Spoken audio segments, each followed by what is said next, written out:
This is the Microschool Minute, your weekly dose of microschooling news and events.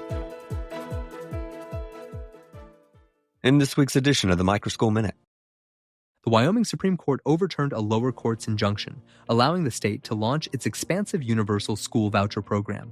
The Steamboat Legacy Scholarship provides $7,000 per child in public funds for private education expenses, including tuition and tutoring, and notably features no income limits. Roughly 4,000 families have already applied for the funds, setting the stage for a significant expansion of alternative education options in the state.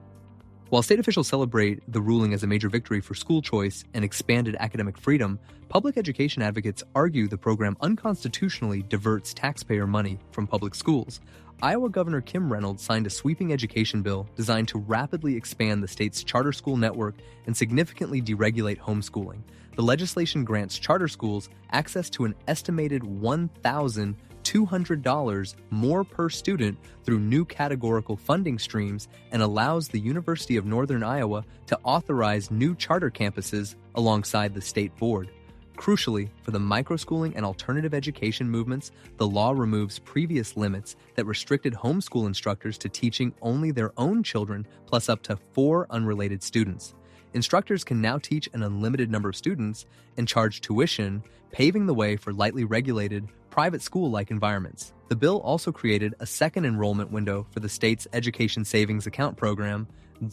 Miami-Dade County Public Schools is evaluating the closure or consolidation of 9 schools for the 2026 to 27 academic year in response to a 4% drop in student enrollment.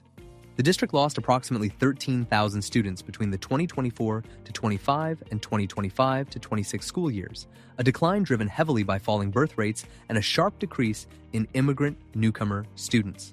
While district leadership noted that the direct shift of students to charter and private schools accounted for only a small fraction of the recent enrollment loss, the shrinking traditional public school population is forcing operational changes. Miami-Dade's situation mirrors a broader national trend, with public school consolidations occurring in states like Arizona, California, and Texas as educational demographics shift and alternative options grow. Texas public schools experienced a statewide enrollment decline of over 76,000 students during the 2025 to 26 academic year, marking a significant non-pandemic drop that analysts warn is the beginning of a sustained downward trend. Demographic shifts, declining birth rates, and a steady migration of families toward alternative education models like charter schools, private schools, and homeschooling are driving this exodus.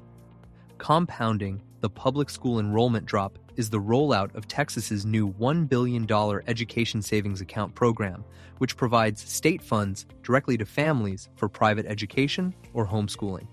With nearly 96,000 students invited to participate in the program's first year, at least 43% of whom previously attended Texas public schools, traditional districts are facing campus closures and budget shortfalls as the alternative education sector accelerates.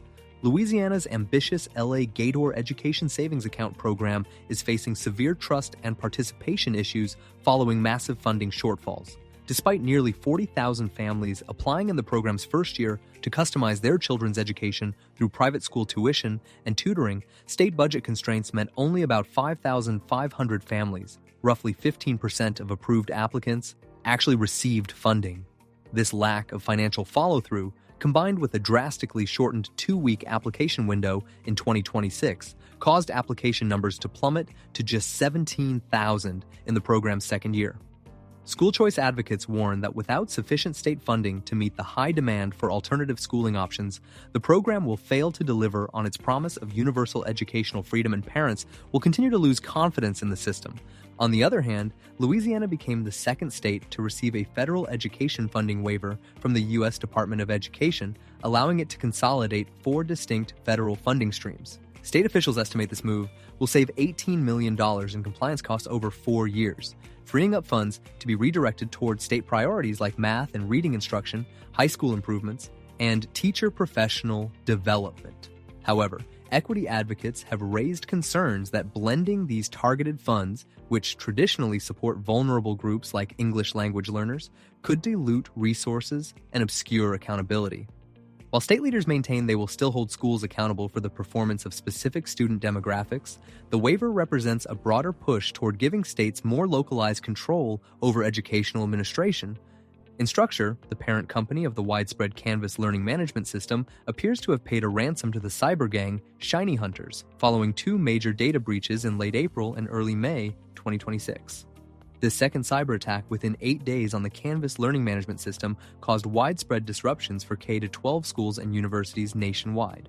The company announced it reached an agreement with the threat actors, resulting in the return of stolen data and the receipt of digital shred logs intended to confirm the data's destruction.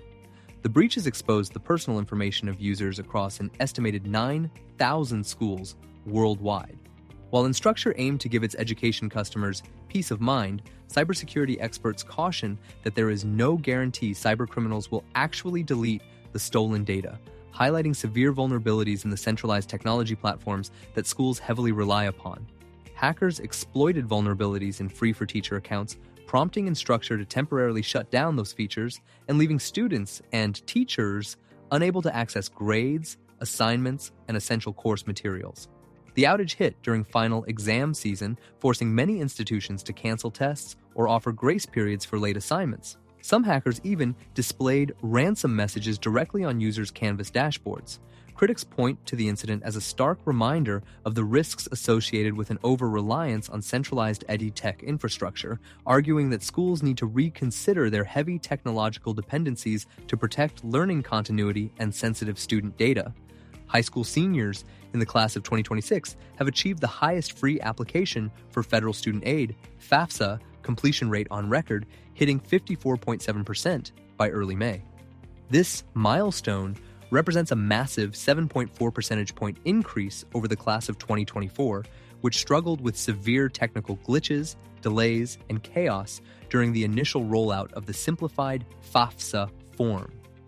The National College Attainment Network attributes this success to a smoother, early September launch of the application, alongside processing improvements and new state mandates requiring graduating seniors to complete the form. Every U.S. state saw an increase in completion rates compared to the previous year, signaling a strong rebound in access to federal aid for higher education. The U.S. Department of Education finalized a controversial rule capping federal student loans at $100,000 for graduate students pursuing advanced education degrees by explicitly excluding degrees, like a Master of Education or Doctor of Education, from its definition of professional degrees. The department effectively halved the maximum borrowing limit for educators compared to fields like law or medicine, which retain a $200,000 cap.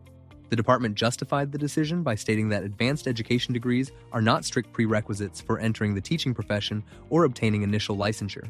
However, educational associations vehemently pushed back against the rule, warning that restricting financial aid access will exacerbate the ongoing national educator shortage and deter professionals from pursuing leadership roles or specialized certifications. U.S. Education Secretary Linda McMahon defended the administration's proposed fiscal year 2027 education budget before a Senate subcommittee, emphasizing a plan to shrink federal bureaucracy and shift decision-making to state and local leaders. The $76.5 billion budget proposal represents a 3% cut from the previous year and seeks to consolidate 17 specific K-12 grant programs into a single $2 billion Make Education Great Again block grant. Under this structure, states would have greater flexibility to direct funds based on local needs, provided they reserve 25% for literacy initiatives and another 25% for math instruction. This push for decentralization aligns with broader trends favoring localized control and alternative education models, though it faced sharp criticism from Democratic lawmakers. Opponents challenged the department's recent workforce reductions, specifically within the Office for Civil Rights, and raised concerns about the outsourcing of federal education activities to other agencies. Despite pushback over a massive backlog of civil rights complaints and the controversial transfer of programs via interagency agreements, McMahon and Republican supporters argued that these austerity measures will eliminate redundancies and empower communities. The Department of Education announced the release of an additional $144 million to support special education and early intervention services under the Individuals with Disabilities Education Act.